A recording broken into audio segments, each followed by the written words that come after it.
Nah, tadi kan kita mau tahu raport kuartal 1 nih udah berjalan 3 bulan kan tahun 2022. Nah, kita mungkin mulai ya dari Kobernat dulu nih, nanti dilanjutkan Bro Andri. Kira-kira sebenarnya raport dari kuartal 1 ini memuaskan nggak sih dibandingin misalnya kuartal 4 tahun lalu deh gitu, overall return portofolionya nih memuaskan nggak gitu? Oke, kalau saya sih mungkin cerita dulu ya. Jadi sejak awal tahun 2022 ini, memang saya fokusnya kan ke Big Five MSCI. Jadi Top 5 MSCI itu jadi topik utama dari bulan Januari. Karena dari akhir tahun kan kita udah kerasa. Punya gede. Oh, ini paling pertama, karena kan kita ini too small lah bagi mereka untuk mau screening satu-satu lah. Paling gampang indexing. Dan indeks yang paling diincer asing sampai saat ini lihat Big Four Banks itu kan menguatnya cukup signifikan tuh ya, BNI, Mandiri, BRI. BRI itu yang paling kerasa tuh. BRI rata-rata kolek dari 50 sampai 4150 ya. Terus Telkom juga sekitar 4142. Nah, jadi top 5 MSCI-nya itu bulan 1 jalan. Terus bulan 2 akhir kita kan mulai ini ya, mulai angkat-angkat masalah komoditi, mulai angkat masalah coal. Dari awal bulan 2 akhir lah itu coalnya udah mulai angkat kan. Nah, itu aku dapat top winnernya si Doit sih dari tengah Februari itu. Dari tengah Februari dapat Doit. Nah, kalau yang bulan 3 ini kebetulan dari awal Maret saya udah view-nya ke tech sih. Jadi bottom fishing di tech, dan kebetulan 2-3 hari terakhir ini ya Indonesia Tech naiknya lumayan. Nah, di tech itu kebetulan memang saya ngeliat juga di SCMA waktu itu. Jadi top winnernya untuk bulan 3 itu SCMA.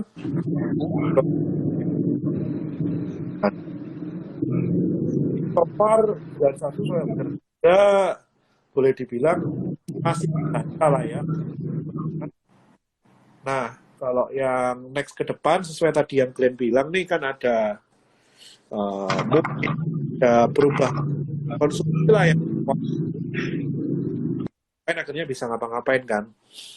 Nah, itu saya lagi bottom fishing retail sih. Etches, Rals itu dari 655 kemarin. 650, 655. Kayak gitu. Kalau Etchesnya belum turn up sih. Masih konsol. Kayak gitu. Oke, oke, oke. Menarik, menarik. Nah, kita tadi kan Ko Jogi ini kayaknya pulsanya lagi habis atau mungkin dia pakai pakai providernya Smart Friend nih. Jadi Nah, dia wifi-nya numpang tetap. Sampai lagi turun. iya bro, karena kayaknya dia pakainya Smart Friend lagi turun ya. Jadi kalau kalau providernya bagus ya pakainya Telkomsel gitu kan. Nah, oke, kita tadi kan udah dengerin Ko Bernat nih kurang lebih dia selama di kuartal 1 view-nya gimana, strateginya gimana. Kalau dari Bro Andri gimana nih bro? Lo kayak gimana? Kalau gua Q1 Januari awal, karena gue pegang BBHI ada right issue tuh Januari. Nah, gue untung lumayan karena sahamnya naik tinggi kan, dia arah berapa kali. Terus ya jadi portfolio Januari lumayan bagus lah. Nah, terus tapi masuk Februari gara-gara yang perang tuh, yang perang Ukraina sama Rusia, BBHI gue drop. Oke. Jadi merah, jadi merah karena gue masih hold. Iya, iya. Nah, jadi merah. Nah, tapi di situ gue ada trading sih. Gue ada trading di komoditi, di batu bara sama ada masuk juga di ESA. Tapi jualnya kecepatan. Waduh, ya Esa gila ya by the way. Iya, sedih banget gue kalau lihat ESA kayak pengen nangis gitu loh. Gue jual murah banget gitu. Sekarang malah naik tinggi banget gitu. Terus udah gitu ya, kalau bulan ini sih untungnya BBHI-nya rebound. Jadi ya balik lah. Jadi kalau 2 bulan Januari, Maret tuh untung, Februari merah kalau gua. Tapi ada trading di komoditi ya, ada untung-untung trading lah paling. Oke. Kalau tahun lalu sih Q3 Q4 gue juga untung dari Bank Mini kan. Karena Bank Mini kan nambah modal tuh. penambahan modal tambah modal 1T lagi. Nah, jadi gue nanti pokoknya setiap Q3, Q4 gue udah mulai siap masuk bank-bank mini yang modalnya masih kurang tuh bro. Itu Karena pasti. tambah lagi beberapa kan itu 2T ya. Iya, tahun ini karena harus penambahan 3T kan. Nah jadi pasti, nah kalau gue dari segi bank dulu tuh bank itu tambahan modal 1T itu susah banget bank mini karena profit margin bank kan kecil banget. Jadi dia buat nambah 1T itu susah banget sebenarnya. Nah, jadi pasti menurut saya sih pasti ada investor baru atau investor tuh injek dana baru, kalau nggak bakal ada registrasi gitu. Jadi bisa bank ini Q3, Q4 kalau kita pegang bisa. Tuh aku ikutan tuh waktu kemarin spek on ya apps-nya dia ya. Iya. Entry di everything bilangan ya sekarang udah bisa ekspor. Iya betul. Terus tadi gue lewat di ini juga sih, lewat di apa? Sudirman situ di Indofood Tower sekarang udah ditempel pelangnya si Alobank juga sih. Gede banget ya di atas ya. Iya gede banget gitu. Tapi kalau dengar-dengar info sih harusnya BBHI masih dia bakal naikin lagi lebih tinggi lah harusnya. Iya, iya. Kalau Ya. dengar-dengar Itu infonya. jangan lupa teman-teman download juga aplikasi. Udah ada tuh Alobank. Nah, itu gue baru download tuh. Ntar gue coba pakai. Menurut saya kan di situ majority-nya masih CT yang pegang ya. Menurut saya dia masih pentingan sih buat naikin sahamnya setinggi mungkin karena dia masih pegang majority gitu. Kalau dari segi fundamental ya. Gitu. Terus udah gitu gue lihat kan dia mau punya 1 juta user pas launching. Nah ini mendekati Lebaran, kemungkinan besar di situ tuh timing dia tuh buat cari nasabah member sebanyak mungkin kalau bank. Gitu. Oke. Sekarang udah mendekati Maret ini timingnya Alobank mungkin. Ya. Itu tapi menarik. Oke, Bro Glenn. Kayak si misalnya kalau yang gue tahu nih, kan misalnya Bro Andri sama Ko Bernard nih sebenarnya lebih ke yang swing trader gitu ya. Kira-kira mungkin bahkan mungkin semi-semi invest nih ada kayak unggulannya lah yang dipegang mungkin bisa 6 bulan, setahun gitu. Yang penting gain maksimum. Nah, sebenarnya kalau yang dari tahun lalu sampai tahun sekarang tadi kalau misalnya Bro Andri yang masih dipegang nih, yang floating gainnya dibiarin aja let the profit run, itu tadi berarti BBHI ya? Iya. BBHI saya masih pegang. Oke. Kalau Ko Bernard apa tuh yang masih di hold? BRMS dong. BRMS. BRMS mantep juga itu. Udah beggar ya. Berarti kan ini rata-rata udah Nggak bisa melenting kayak BBHI tapi. Iya. Mirip-mirip lah 11-12 itu. Oke. Itu pakai turbo itu kalau. Nah, cuman paling sedikit tadi S aja ya ketinggalan ya. Jualnya masih kecepatan. Ada 700 bingung. emiten di pasar modal yang jalannya gantian. Nggak perlu khawatir ketinggalan satu kereta. Iya sih. Cuman gue udah S1 dari 300 masalahnya. Aku jual di 440 bro. Sama, gue di 400-an gue jual. Sedih banget. Nah, ini pertanyaan awam ya. Kayak misalnya kalian kan oke ngerti, maksudnya oke mungkin harga amoniak naik, terus permintaan supply berkurang. Jadi kalian melihat oh ya amoniak ini bagus nih, sehingga yang mana yang ada exposure di sana berarti ESA kalian masuk gitu kan harga murah. Cuman untuk exitnya, emang kalian nggak menghitung fundamental wise-nya tuh targetnya wajarnya dengan harga amoniak sekian, dia harusnya di sekian. Nah, sehingga ketahuan, oh exit wajarnya di angka nanti deh 1.000. Nah, atau memang ternyata udah kalkulasi tapi miss gitu misalnya. Coba Bro Andri gimana tuh? Kenapa? Kalau gue sebenarnya, gue tuh dapat ESA itu tahun lalu. Karena gue lihat foundernya ini ada dari orang-orangnya si Patrick juga kan ya, Patrick Waluyo kan. Ya. Pertama dari segi manajemen oke, gue lihat. Kedua masih under value pas gue cek. Itu tuh PBV masih 1 ke bawah kalau nggak salah pas harga 300-an ya. Terus PR-nya juga rendah. Terus udah gitu dia itu bidangnya cuman monopoli di Indonesia. Amonia itu cuma dia doang saat ini. Nah jadi gue tuh masuk tuh di situ. Nah cuman dia sempet kayak waktu itu orang belum tahu tuh ESA masih kayak geraknya masih sedikit-sedikit naik turun naik turun naik turun, sedangkan BHI udah mulai naik kenceng kan. Nah jadi gua jual tuh di 400 masukin BHI gitu. Oh, switching berarti ya maksudnya. Tapi malah ketinggalan esanya. Oke. Kalau Benar kenapa tuh jual di kecepatan di 400? Saya sih terus terang ini ya, waktu masuk ESA itu technical wise ya, dia desain sampai 200-an itu, terus kelihatan dia volume udah tiba-tiba turun drastis, ya udah itu alasannya apa? Terus kenapa kok jual di 400? Bagi saya itu udah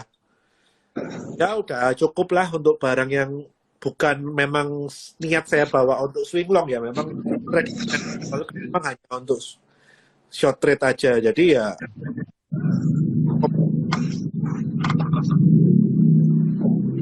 kalau saya sih lebih lihatnya ke situ. Oh, berarti ini ya manusia yang bersyukur ya, cukup puas, cepat puas, nggak greedy. Itu kesana porsi trading gitu kan, maksudnya juga porsi trading dengan trading plan untuk trading juga. Saya nggak ada trading plan bawa ESA untuk swing, apalagi di atas 700 saya nggak berani rekomen orang untuk buy ESA terus terang. Iya. Kayak gitu. Apalagi sampai karena di harga 200 ya nggak apa-apa, it's okay, itu bukan rezeki saya, masih banyak, ada 700 saham lain yang bisa dipilih. Ya, nah kalau misalnya Bro Glenn nih, tadi kan kita udah ngomong yang bagus-bagusnya, yang cuan-cuannya ya. Nah, yang boncos-boncosnya nih sekarang kita mau tanya nih ya. Ada nggak nih Kok Bernard yang paling boncos misalnya yang baru-baru ini deh, misalnya Q1 nih, lu paling, atau bahkan mungkin masih floating loss mungkin. Apa ya, kemarin kayak yang saham tradingan sih masih bisa exit cuan sih. Yang kecantol tempat Doit kan ada porsi tradingan juga, Doit ada porsi tradingan, terus itu sempat kecantol juga waktu dibuat turun 30-an itu, cuma terakhir udah exit di Jadi Doit aku bagi dua, ada porsi yang untuk long swing, ada yang porsi trading. Saya bagi dua account. Yang porsi long swing masih kepala dua, dari itu dulu sampai sekarang belum pernah dijual. Yang keluar masuk yang porsi trading. Nah itu yang buat kecantol 2 kali, itu yang di porsi trading tuh. Itu sih. Cuma overall sih masih oke. Terus agro. Porsi swing-nya lebih gede dong ya Kok Bernard ya daripada tradingnya, atau terbalik? Iya. Yang swing lebih gede daripada trading. Yang masih simpen sampai sekarang agro tuh. Oh. Toba. Sama Toba. Sadis juga ya Toba ya. Oke. Nah, kalau Bro Andri apa tuh Bro? Yang pengalaman pahitnya nih yang paling boncos saat ini, yang baru-baru ini mungkin? Kalau trading sih overall cuan sih, sempat rugi di Adaro. Adaro gue pernah tambah di Buduk soalnya. Nambah di Buduk terus pakai margin. Nah, jadi gue harus cut loss sebagian. Terus gue average baru bisa untung. Kalau sebenarnya kalau gimana? Oke. Tanya untung. Tadi kan lu bilang pakai margin kan, maksudnya kalau misalnya nggak tahu nih, ada lu pas udah pucuk tadi kan, lu baru beli dan lu justru pakai margin, pemikiran lu apa ya? Apakah lu cuma mau ambil cuan kurs gitu kan, karena dia mungkin break all time high, biasa orang all high-nya lah ya, orang biasa berpikir gitu kan, mungkin ada upside 5% gua ambil, atau kenapa gitu? Saat itu sebenarnya belum pucuk-pucuk banget sih, dia udah naik tinggi, ada koreksi dikit, terus gue lihat tuh berita-berita apa, perangnya Rusia sama Ukraina nih makin parah nih kayaknya nih gitu. Kayaknya bakal harga coal kan naik terus juga tuh saat itu tuh Februarian ya. Jadi gue pikir mungkin masih bisa naik lagi gitu. Jadi gue pikir bolehlah gue ambil tambah lagi pakai margin. Nanti berapa hari marginnya gue buang gitu loh. Tapi ternyata besoknya masalah malah turun deh. Gitu. Nah, berarti lebih ke faktor sentimen ya gitu ya. Makanya lu jaga risknya juga nih, nggak boleh terlalu dibiarin loss, nanti malah makin dalam gitu ya. Pokoknya kalau udah salah, gue mendingan cut loss kalau misalnya emang saham trading kan. Kalau emang saham jangka panjang, ya gue average down. Tapi kalau saham trading kan ya, kalau salah ya udah cut loss gitu. Jangan dipaksa. Oke, tuh Kobenat kebetulan ada yang tanya, buka masih hold nggak tuh? Masih ada nggak Kobenat tuh? Tambah banyak, Tambah banyak. Nah, Jok, miskin Jok, Jok. karena tambahnya banyak. Ini mungkin mumpung ada yang nanya buka nih, mungkin kita update sedikit nih bro, untuk sektor teknologi. Kan karena kan mungkin banyak yang takut sempet yang awal-awal tahun, masuk tahun ini setelah apalagi naikin suku bunga, udah banyak yang marketing, wah kayaknya teknologi udah bubar nih, ya kan. Terus tapi ternyata justru malah pada mulai bangkit kan. Nah, Ya, gue juga kaget sih ya. itu kan pertama driver pertamanya itu yang naik lumayan itu adalah buka. Yang paling kaget itu adalah begitu kayak lock up-nya di open malah naik. Nah, terus MTech Group-nya Bingung kan lo? nah, jadi ini banyak teman-teman gue dapat banyak pertanyaan pas kita live, pas Clubhouse juga banyak yang nanya gitu kan. Menurut gua karena sebenarnya outlook dari saham-saham atau sektor teknologi ini kan nggak berubah, ya kan? Fundamentalnya wah, ini kayaknya pencinta banget tuh ya. Punya triliunan kayaknya. Yamin, ya kan? Nggak berubah ya juga ya. Kan lu sebagai fundamentalis nih. Justru mungkin kalau pas turun-turun banyak gitu adalah time to buy ya nggak? Nih, jadi Glenn, gue mungkin cerita dikit ya, dilema juga gue, karena di Porto gue kan gini, kalau sejak awal tahun ini kan ada lah ya, dua-duanya, MTech dan Buka gitu. Mungkin ini gue baru berpikir juga gue salah sih, mungkin ini kan sebenarnya satu grup kan, mungkin harusnya gue pilih aja salah satu gitu, itu yang gue pelajari ya. Cuman kayak di awal-awal ini kan kayak si MTech itu gue malah udah sempet 2 kali cuan, mungkin gue juga pernah cerita ke Kobenat yang 1.700 gue beli, terus ngikutin swingnya 2.000 gue jual, 1.700 lagi, dia turun lagi gue beli lagi, sempat. Nah, ini yang kedua kali gue beli, ini gue masih hold nih sampai sekarang nih. Jadi kan sekarang lumayan floatingnya kan, gainnya. MTech selalu cuan gitu. Nah, si bukanya PR, karena gue kan ada modal yang juga IPO kan. Modal IPO tuh ya inilah gue ribet lah, belum average banyak gitu kan. Akhirnya pas kemarin 280 gue average nih. Nah, 280-nya ini kan cuan, tapi masih ada 850. Nah, gue consider pokoknya buka gue ini berarti masih rugi lah intinya gitu. Even sekarang gue masih floating gain di 280 nih. Jadi kayak, ya gue sebel aja, harusnya kalau gue pilih MTech aja tuh gue ya udah beres gitu, satu grup ya, tapi akhirnya cuan gitu. Kalau sekarang akhirnya jadi mix-mix aja gitu. Gitu, lu kayak misalnya salah nggak sih gue masuk di beberapa, karena gue berpikir kan bagus kan, MTech-nya bagus, SCMA-nya oke, terus bukanya sendiri gue pikir juga bagus, tapi akhirnya gue beli dua-duanya dan gue jadi menyadari gitu kayak ngapain gitu, salah nggak sih kalau gue beli di satu grup yang sama gitu kalau menurut kalian? Mungkin kita tanya di Bro Bernard dulu nih, gimana nih Bro Bernard?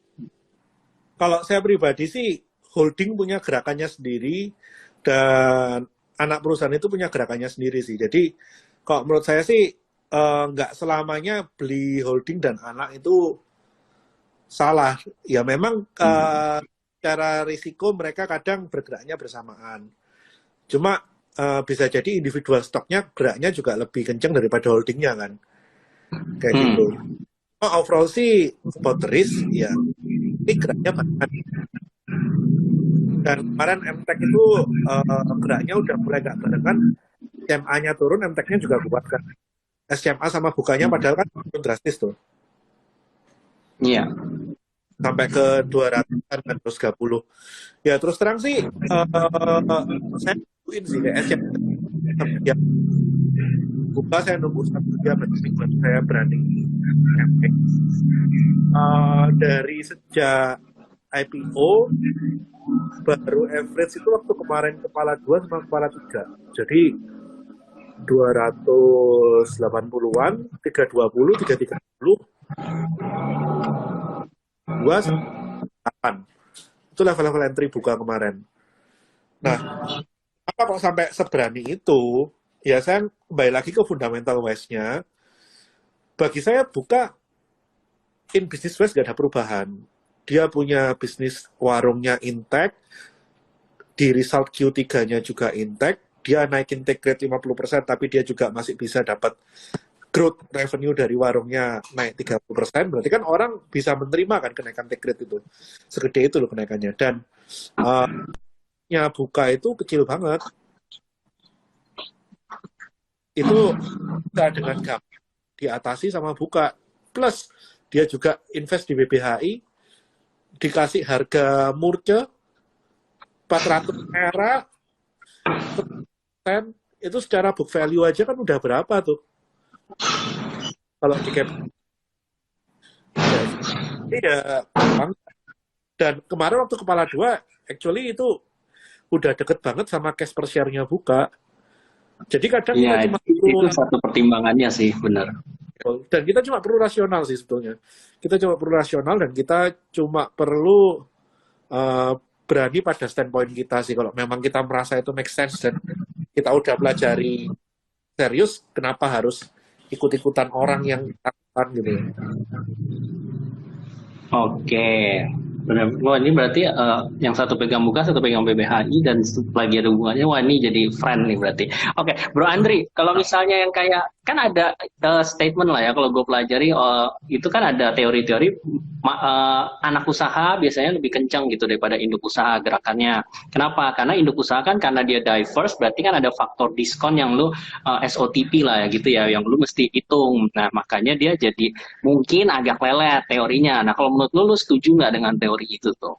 Kalau gue sih, gue selalu pilih salah satu sih. Gue pilih ya anaknya aja. Gue biasa nggak masuk dua-duanya gitu. Ya contohnya misalnya mega akuisisi BBHI gitu, atau ada investasi kemana, gue cuma pilih salah satunya aja gitu, bawahnya aja. Gue nggak pilih dua-duanya gitu. Terus emang keuntungan Bukalapak dari masuk BBHI justru untung dia paling gede di situ mungkin. Yes, exactly. Keuntungan terbesar dia daripada dia dagang atau apa jualan, dia beli saham BBHI lebih cuannya lebih gede daripada dia bisnisnya, core bisnis dia gitu. Investment dia lebih tinggi itu, keuntungan investmentnya. Nah, justru itu aku ngeliat jadi satu poin. Karena apa? Dia ini kan cash rich kan. Dia cash rich, dia dengan ekosistemnya dia bisa dapat placement murah.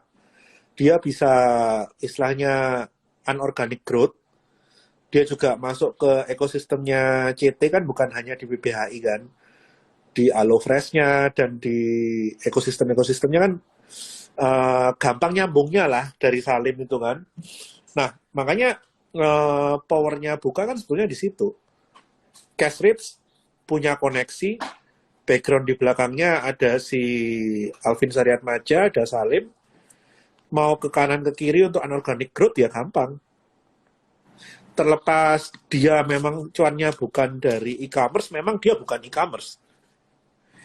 Actually dia memang sejak 2019 kan dia memang udah bukan e-commerce kan, tapi memang lebih ke arah shifting ke warung digital, dan itu sampai sekarang ya masih making money gitu kan.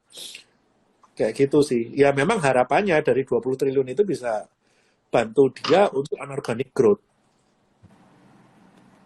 Sekarang yang warung digital juga ada satu kompetitor lagi kan yang disuntik sama Amazon tuh, apa ya namanya? Pintar.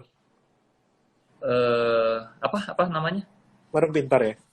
Bukan warung pintar, yang mau jadi unicorn juga. Apa gitu namanya ya? Oh, yang e-commerce enabler itu ya? Entar apa ya namanya kemarin itu? Itu ada yang ngomong Ula, benar Ula. Oh iya, Ula betul. Iya Ula. Nah itu kalau bakal jadi saingan beratnya si Buka sih, menurut saya ya ke depan. Jadi depan yang itu satu, dia salah satu satunya itu raja. Dia nggak bisa di bypass sama Amazon sebagai strategic partner, walaupun Amazon punya duit, tapi Buka punya Salim. Iya. Ekosistem. Oke. Apa aja yang Glenn, lu mau kepoin ya apa soalnya? ini? Kenapa?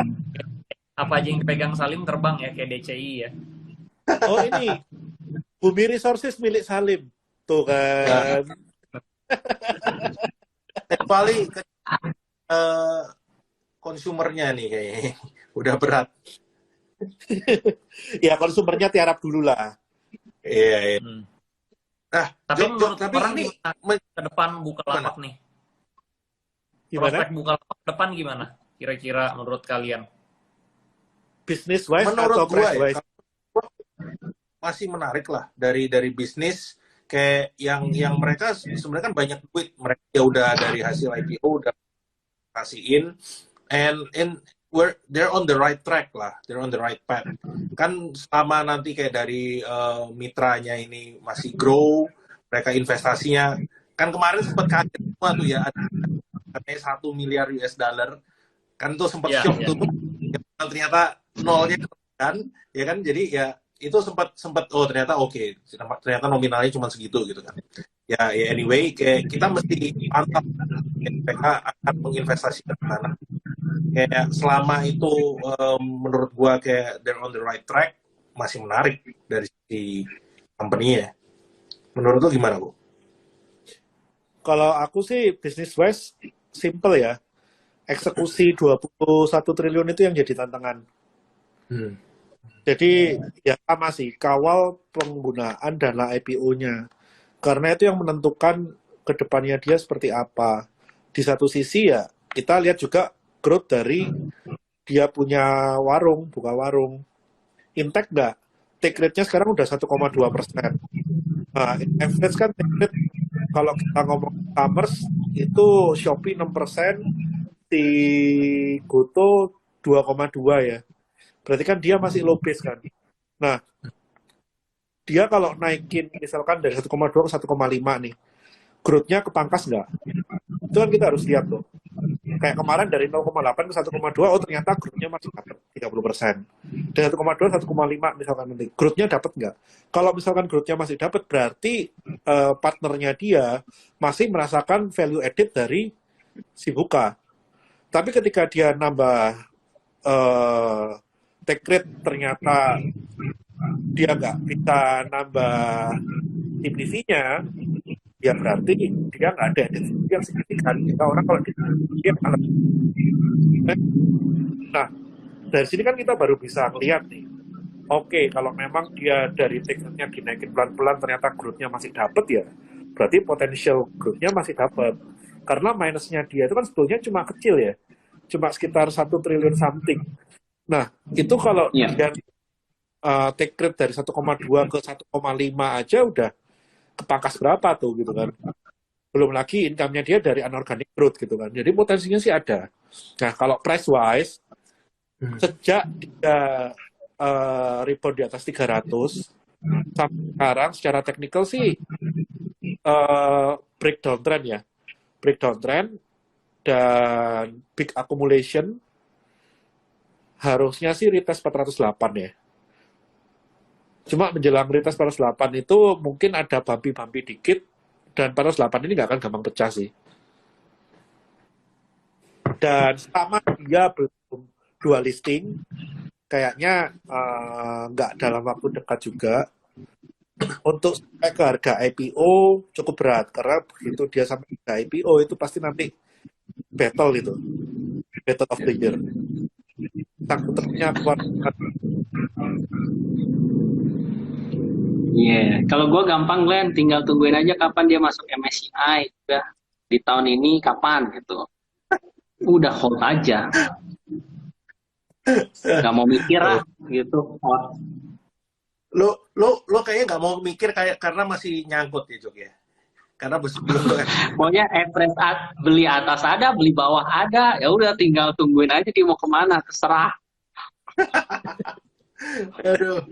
Sebenarnya government Singapura juga masih nyangkut ya di Bukalapak ya. Kenapa? Government Singapura kan juga ada beli Bukalapak banyak ya di harga tinggi tuh. Nyangkut dia. IC banyak. Ya IC karena memang GIC kan yang pertama fundnya dia nggak ada expirednya kayak visi-visi yang lain juga kan. Setahu saya sih GIC fundnya nggak ada expired ya. Terus value Buka dibandingin dengan GIC-nya kecil lah ya. Jadi mungkin a bit don't care lah ya. Ya nyangkut-nyangkut dikit nggak apa-apa lah ya. Iya, karena value-nya dia fund-nya kelewat gede, jadi dibuka Iya, sekian triliun, ya oh ya cuma sembelit dikit gitu aja sih. Kayaknya GIC di Goto lebih gede ya. Jauh lebih gede kayaknya. ya. Kalau di kita, Glenn, ini udah paling gede buka misalnya. Udah, wow, udah deg-degan. Oke. Sebelum kita beralih ke sektor lain nih ya, Bentar, Jok. gue mau nanya. Ini yang Gimana? kita jawab biar nggak penasaran ya. Besok melantai ya si Goto. Enggak ya, jadi Goto itu kenapa jadwal itu nanti di tanggal 11 ya teman-teman ya, itu yang baru. Nah, jadi ini banyak yang penasaran nih Jok, karena kan ada ganti jadwal, jadi teman-teman banyak yang nanya. Untuk besok itu sudah mulai untuk penawaran umum. Nah, teman-teman bagi yang mau pesan itu bisa langsung cek di Instagramnya Trimegah Sekuritas, karena kita juga ada promo ya Jok, untuk nasabah-nasabah baru nih, apalagi kalau bukanya pakai RDN BRI. Ya, kalau teman-teman yang mau ikutin suhu-suhu ini nih, ada Kobenat, ada Bro Andri gitu kan ya, teman-teman tapi belum punya account saham, baru mau mulai gitu kan, nah boleh buka di Trimegah Sekuritas, kalau pilih RDN BRI nanti dapat cashback langsung Rp100.000 gitu kan, langsung join ke grupnya Kobenat atau Bro Andri. Mungkin ada petunjuknya di masing-masing Instagramnya ya. Nah, gue mau lanjut dulu nih kayak success story-nya Bro Andri misalnya, kalau tadi kita masih nyinggung di sektor tech ya kan, gue ingat banget gitu Bro Andri misalnya Beggar nih dari BBHI dan Arto, lu bisa ceritain dikit nggak Bro? Maksudnya kayak awalnya tuh lu mulai nyentuh itu kapan, terus kenapa, mungkin singkat aja, dan lu akan hold sampai kapan gitu misalnya. Kalau dari Bang Jago itu, gue karena awalnya gue baru balik dari Cina, terus di Cina itu saat itu 2019 ya, itu lagi hype sama ini WeChat Pay. Nah dulu pas gue di Cina itu, gue bayar apa aja itu nggak bisa, dia nggak terima cash, bahkan kayak misalnya gerobak di pinggir jalan gitu, dia nggak terima tuh pembayaran pakai cash. Kayak inci-incinya kita harus download WeChat, tapi WeChat-nya harus yang WeChat versi Cina, WeChat versi Cina, terus di situ kita tinggal bayar. Nah, gue mikir, wah nih suatu hari bakal ada di Indonesia gitu, cuman siapa yang berani duluan datang gitu. Nah, terus pas itu kebetulan akhir tahun ada berita Jerry Eng sama Patrick kan mau akuisisi Arto ya, terus gue lihat rekam jejaknya si Jerry Eng juga, dia sebelumnya bikin Genius juga bagus gitu. Nah jadi gue yakin aja gitu, gue beli, gue yakin. Nah terus udah gitu, kalau nggak salah 2020 itu OJK ada peraturan baru tuh, bahwa semua bank kecil itu harus penambahan modal 1T gitu loh. Nah karena gue di bank, jadi gue tahu peraturan bank, terus profit margin bank berapa gitu loh.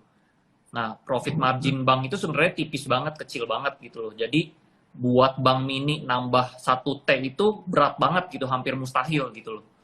Modal dia sendiri aja nggak nyampe 1T gitu, gimana caranya dia nambah 1T gitu loh. Jadi, gue yakin pasti ada investor besar di belakang-belakang yang bank mini ini gitu loh. Jadi ya gue hold aja, ya Beggar deh itu. Tapi nggak langsung Beggar juga, pas gue beli Arto sempet sideways juga, sempet diem juga. Cuman ya gue yakin aja gitu, pasti jadi sesuatu lah gitu loh. Nah kalau di BBHI juga sama gitu, karena waktu itu juga ada peraturan yang 1T ini, jadi tahun depan kan juga harus nambah lagi 1T, tahun depan lagi nambah lagi 1T-nya. Nah, buat bank mini itu nggak gampang gitu loh, nambah 1T. Jadi ya kalau misalnya duitnya kita belum pakai, ya udah taruh di situ aja, di hold, pasti dia cuma koreksi sebentar, pasti nanti dia balik lagi karena dia perlu right issue terus gitu. Kalau dari ini cuannya bukan Beggar 1 kali ya, tapi udah 10 kali ya Bro ya. Kalau Arto itu gua rekor tertinggi itu 2.200% Bro. Wow, 22 kali lipat. 22 kali lipat, betul.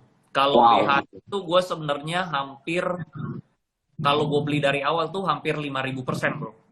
Wow. 50 kali lipat. Iya. Tapi gue ada average di harga 1.500. Jadinya sekarang cuman sekitar 600-an% lah. Karena gue ada average main banyak gitu. Tapi kalau misalnya gue nggak average di harga itu, total 5.000%. 5.000% ya. Kok Bernard langsung ambil TC-nya tuh, langsung mau bandingin tuh sama TC-nya dia. Cuan berapa persen? Jadi emang Kelihatan untung gede di dua itu sih gitu. Dan berarti sekarang kan ada lagi yang calon yang ketiga gitu kan, lu lagi lihat-lihat lagi lah ya. Terus gue juga untung gede sebenarnya di BNBA sama di BBYB sih sebenarnya. Cuman gue udah jual. Itu juga. Oke, berarti itu semua tech related ya? Iya, itu untung 300% sama 200%, bro. Oke, berarti wah dari experience-nya lu lihat di luar negeri, benar berarti Indonesia tuh mungkin pasar sahamnya tuh masih ketinggalan lah ya, apalagi yang teknologi ini kayak di Amerika udah 10 tahun yang lalu, di Indonesia baru mulai, di China udah mulai mungkin 2-3 tahun, Indonesia baru mau mulai. Asal kita mungkin jeli ya, lihat kayak fenomena di luar tuh seperti apa, ya mungkin di sini kita udah bisa ancar-ancar tuh mana yang bakal prospek ke arah sana gitu. Kita harus pahami mungkin bisnis modelnya gitu ya bro ya. Kalau similar gitu ekosistemnya gede, nah itu mungkin jadi chance gitu. Akhirnya kita dapat saham yang bisa multi bagger gini ya. Betul. Jadi dibanding kayak gua jual beli, gua hold, untungnya jauh lebih gede gitu. Memang along the way pasti ada koreksi-koreksi, tapi kayak mendingan ditahan aja gitu. Karena kita kan nggak tahu kapan dia naiknya gitu kan. Iya benar. Amar gue 100% bro. Amar ya. Amar juga harusnya nggak lama ya. Cuman berapa bulan kali ya. Iya. Oke, kok Bernard ada yang mau komen nih? Kayaknya dia mau memamerkan yang cuan yang mana nih? Oh enggak. Kalau saya sih kebetulan kan karena memang dunia well known kan. Jadi euforia Digibank itu terus terang saya nggak menikmati. Jadi cuma trading. Memang bukan bidang saya lah. Nah, saya kan kebanyakan memang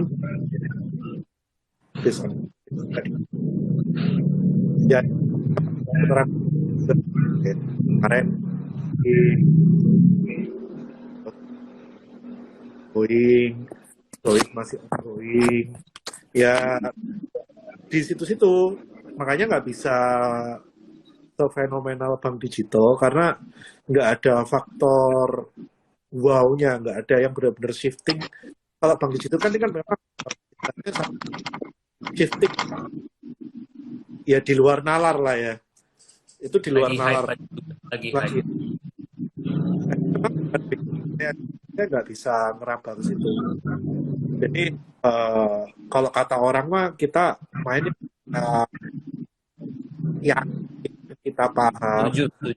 Kayak Bro Andri, jadi ketika dia paham dengan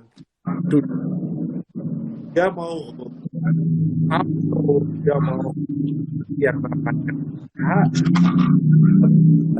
dia akan goyah. Itu alasan yang sama kayak saya megang ITMG dari 9.000-an ya sampai sekarang ya karena ngerti seperti apa. Nah ya diem aja gitu kan. Hold BRMS dari harga terendah 80-an sekian ya, cuma average sekarang udah 89 kayaknya average. Nah, ya itu ya kita tahu backgroundnya apa dan mau kemana ya di hold. Tapi kalau kita saya lah pribadi saya beli BBHI harga 100, mungkin harga 200 juga udah tak jual gitu kan. Iya. Karena bukan ke situ.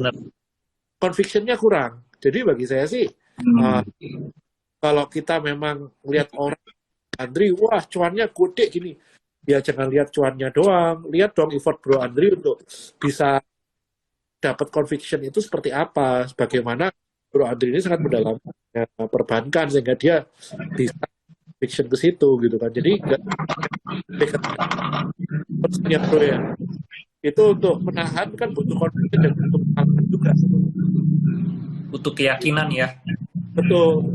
Jadi saya sih gitu sih. Oke, berarti yang satu jagoan Digibank, yang satu jagoan mining, kalau Glenn jagoan godain cewek. Wah, bukan karakter.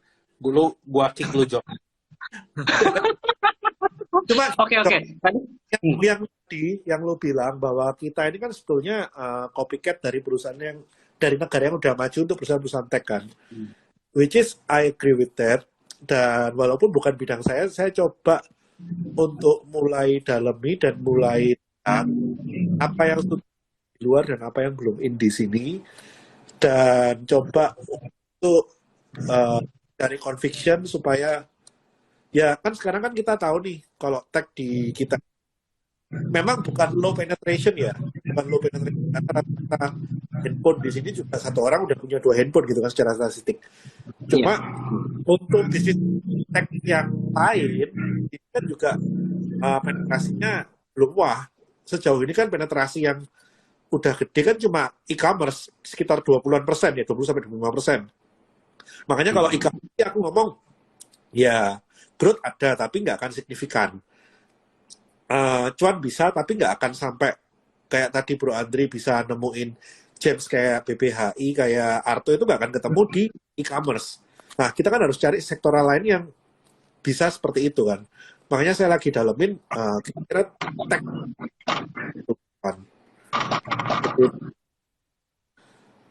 Jadi harus open minded juga sih, nggak boleh skeptis sih. Betul. Ya. Nah, Jok, mungkin yang bisa kita tarik nih ya. Sebenarnya kayak kan banyak nih teman-teman tadi yang ada yang nanya juga, ada yang bilang kayak sebenarnya kalau kita sudah firm, udah yakin ya sama company-nya, kita harus sebenarnya kan before kita decide untuk invest kayak Buku Bernard tadi itu misalnya kayak di mining misalnya. Terus kayak Bro Andri ini di Gbank. Paling nggak kan kita itu mesti tahu nih. Kita mesti punya ada conviction call kan. Oh, gue yakin nih sama sektor ini. Gue yakin sama saham ini. Gue pelajarin. Sebelum kita memutuskan untuk kayak, oke, gue berani nyemplung, beli yang gede gitu kan. Nah, mungkin teman-teman banyak nih kayak yang mungkin beberapa masih ada yang ikut-ikutan lah. Mungkin ada yang kayak setengah-setengah lah. Jadi makanya kayak kegoyang sedikit, udah pada takut. Gue inget banget nih, misalnya kayak Bro Bernard waktu itu BRMS dibawa swing kemana-mana, nggak takut. Nyantai aja dia. Kayak, wah, karena gue tahu company-nya gimana. Pas kita clubhouse, kita sharing, lu cerita, lu benar-benar tahu nih mengenai kayak BRMS. Jogi misalnya, pas MPMX, gue inget deh. Orang mau Jogi juga pede aja. Jadi pada intinya, kayak kita kan masih ngerti nih, company apa yang mau kita invest kan. Sebelum kita bisa decide kayak, oke, ini dibawa turun, justru gue berani nih untuk average down. Apakah itu nanti Bukalapak bisa seperti itu? We never know. Tapi ya teman-teman berarti setelah ini ada PR nih untuk mempelajari ini yang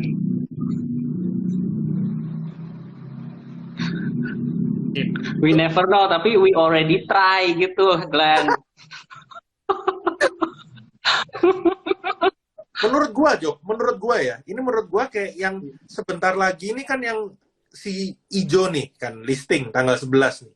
Jadi menurut gua semua yang masuk ke ekosistemnya si Ijo, ke ekosistemnya GoTo sebenarnya masih sangat menarik menurut gua. Iya, setuju. Untuk Megah termasuk enggak, Bro? Gimana putus-putus tadi, Bro? Untuk ekosistem termasuk enggak? Kenapa? Gimana, Bro? Bro? Oh, terima kasih. Trimegah masuk ekosistem enggak gitu maksudnya, Glenn. Jogi yang jawab. Aduh, pokoknya ya udahlah, gini kan kalau aja valuation-nya naik dari 1 billion ke 4 billion US, Trimegah jadi naik juga dong, gitu. Kalau sekarang Trimegah dianggap wajar, let's say gitu ya, udah bodo amat nggak mau hitung-hitungan kasar. Ya kalau Ajaib naik 4 kali lipat ya relative valuation-nya naiknya berapa? Ya udah sesimpel itu kan. Sederhana. Jadi semua itu bukan kompetitor sebenarnya. Itu justru semua mendukung untuk kita sama-sama naik gitu ya. Iya. Itu positifnya gitu. Iya. Jadi sebenarnya kayak menurut gua juga si GoTo ini kan bisa menjadi kayak sesuatu yang ditunggu-tunggu untuk sektor teknologi kan. Mungkin market ini juga banyak yang masih wait and see sampai nanti kan listing tanggal 11 ya. Sampai minggu depan ini market ya mungkin pergerakannya nggak akan seheboh yang teman-teman harapkan mungkin. Karena nanti sampai ini listing udah kelihatan, oh oke, pergerakannya kurang lebih seperti ini sih Goto, ya market akan lebih kelihatan arahnya lah. Dan ditambah lagi kan nanti masuk itu menjelang Lebaran, dan menurut gua kayak yang tadi kita sempat bahas, saham-saham momentum Lebaran itu sangat menarik nih, karena orang-orang udah 2 tahun nggak bisa mudik. Gitu. Oke. Nah, Jok, mungkin sebelum di penghujung acara nih, kita mau tanya kayak view-nya nanti kayak gacuannya dari bro-bro ini apa sih untuk masuk ke kuartal kedua nih? Gimana nih, Jok? Menurut lo? Iya, langsung lempar aja tuh, mulai dari mana Bro Andri? Jagoan Q2-nya apa? Mungkin satu stok pick aja, nggak usah banyak-banyak, ya kan? Satu aja. Oh, satu ya? Waduh, langsung dipotong satu loh. Sebenarnya gua ada ngikutin satu saham emiten di bidang properti sih. Cuman ya BBHI harusnya juga oke lah. Oke. Properti gede, properti kecil. Aduh, kita korek-korek dikit nih, Glenn. Properti kecil yang bakal jadi gede kayaknya. Oh. Kecil jadi gede, waduh, itu yang mantep dong. Oh, berarti sekarang belum gede. Oke. Nanti teman-teman biar nggak ketinggalan mesti follow Bro Andri nih Instagramnya dan langsung kita di cekidot nih Bro ya. Boleh. Oke. Ini Bro Andri biasa kan pilihannya tuh yang nggak umum gitu, Glenn. Jadi lu cek mana properti yang nggak umum gitu. Kalau yang umum kan udah mainstream gitu. Iya. Oke, nanti yang mau tahu tuh apa, follow dulu ya @Andri Hakim ya. Nah, nanti pantau tuh. Nanti siapa tahu ada spill ya kan. Nah, kalau Kobernat apa Kobernat? Ini kalau Kobernat ya Bernat 88 ya, di-follow juga tuh. Spillnya apa nih untuk kuartal 2? Kuartal Satu kedua, stok aja nih. tema dulu deh. Tema aku sih tetap Rise of the Titans. Jadi tag yang udah jadi zombie ini kayaknya mulai turn out semua. Kan kalau King of Tag-nya itu selama ini kan buka kan. Nah, aku jagoin Queen of Tag-nya deh. Friend. Wah, Friend.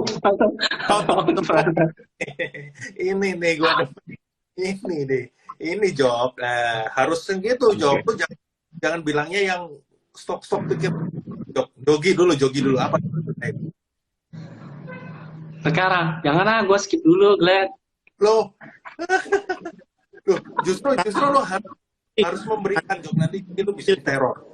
Kayaknya propertiku sama propertinya Andri nggak tahu sama nggak?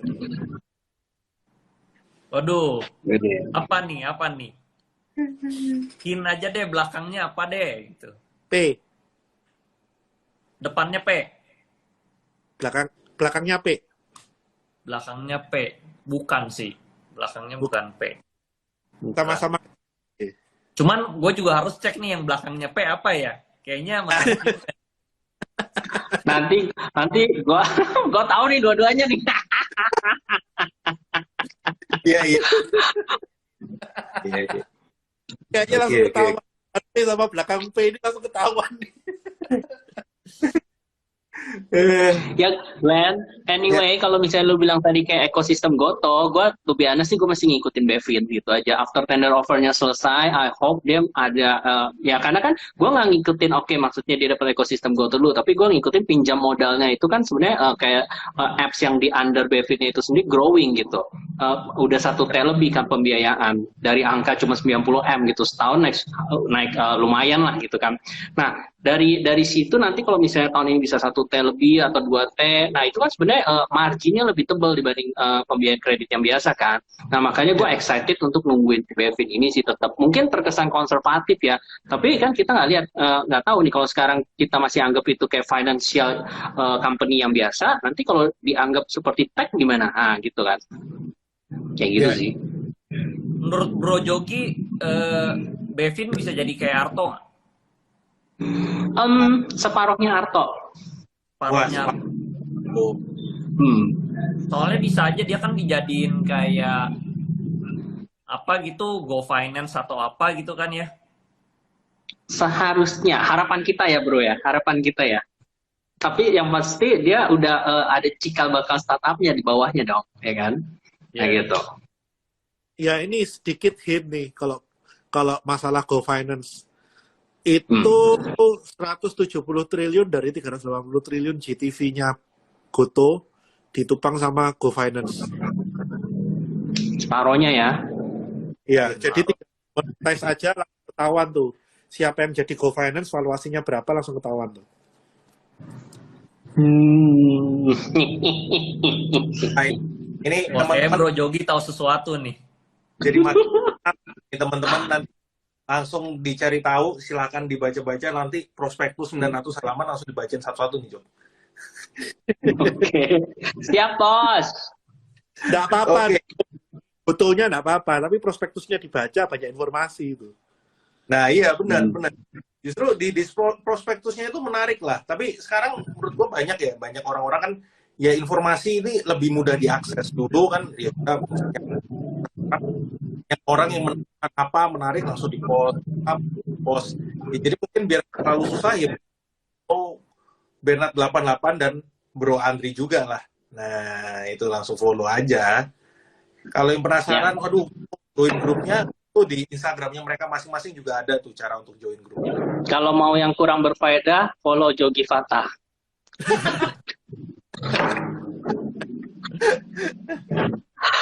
Oke, Glenn. Sip. Oke, thank you buat waktunya malam ini teman-teman semua. Sampai ketemu di kuartal kedua. Semuanya sehat selalu dan cuan selalu.